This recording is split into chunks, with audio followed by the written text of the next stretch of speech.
అంతేగాని డిఎస్సికి గ్రూప్ 2 మధ్య గ్యాప్ ఎంత ఉందనేది కాదు. దయచేసి గుర్తుపెట్టుకొని కేవలం 25 రోజుల సమయం ఇచ్చి అందులో 3 ఎగ్జామ్స్ ఎవరు సార్ మీకు డేట్లు ఇచ్చిన కమిటీ ఎవరు? మీరు ఏ కమిటీని నియమించారు? మీకు డేట్లు ఇచ్చిన ఎక్స్పర్ట్ ఎవరు?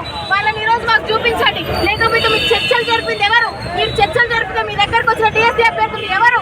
మీకు మిస్గైడ్ చేస్తా ఉన్నారు. ఇప్పటికీ చెప్తా ఉన్నా, కాంగ్రెస్ పార్టీ కొంతమంది నేతలతో నష్టపోతుంది, నష్టపోతుందని కూడా మేము హెచ్చరిస్తా ఉన్నాం. ఎందుకంటే ఇప్పటికీ మీకు వాళ్ళు చీడ పురుగులాగా పట్టుకొని ఉన్నారు. మిమ్మల్ని చాలా మిస్గైడ్ చేస్తా ఉన్నారు. గ్రౌండ్ లెవెల్కి వచ్చి మీరు ఆలోచించండి. మీకు ఇంటెలిజెన్స్ రిపోర్ట్ వస్తా ఉంది, మీకు న్యాయ నిపుణుల కమిటీ రిపోర్ట్ వస్తా ఉంది, మీకు ప్రొఫెసర్లు కూడా చెప్తా ఉన్నారు. ఇదే మీ వడ్డమూలి కూలలో అయితే మీ తీర్మానం వల్ల ఎగ్జిట్ పోల్ పెడితే 84% మంది వాయిదా వేయాలన్నారు.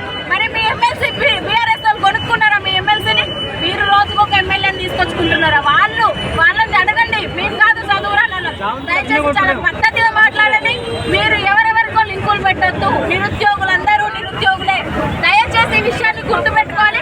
మమ్మల్ని బయట పెడితే అరెస్ట్ చేసేటువంటి నేతృత్వ పాలనకు మీరు ఈ రోజు తెగబడి ఉన్నారు. అంతగానం తెగించొద్దు. దయచేసి అందరూ మేము శాంతియుత నిరసనమే చేస్తా ఉన్నాం. ప్రభుత్వ వ్యవస్థకి కానీ ప్రజాపాలన అని చెప్తా ఉన్నారు. మీ వ్యవస్థలో ప్రజాపాలన ఈ విధంగా కొనసాగించడం పద్ధతి కాదు.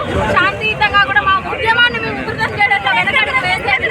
దయచేసి మీరు ఇప్పటికైనా మా అభ్యర్థులను మన్నించి స్లాట్ బుక్ అయినా కాబట్టి మీకు వాయిదా వేసేది లేదని చెప్తా ఉన్నారు. స్లాట్ బుక్ అయినా కూడా సెప్టెంబర్ లో మాకు డిఎస్సీ పెట్టండి, అక్టోబర్ లో గ్రూప్ 1 మెయిన్స్ పెట్టండి, డిసెంబర్ లో గ్రూప్ 2 పెట్టుకోండి. దయచేసి మాకు 45 రోజులైన సమయం ఇవ్వండి. స్లాట్ బుక్ అయినా కూడా మీరు వెనక్కు తీసుకొని ఆఫ్లైన్ లో కూడా ఎగ్జామ్ పెట్టేటువంటి ఛాయిస్. దయచేసి సమస్య పరిష్కారం గురించి ఆలోచించండి, కానీ దూషణల గురించి ఆలోచించండి. పద్ధతి కాదు.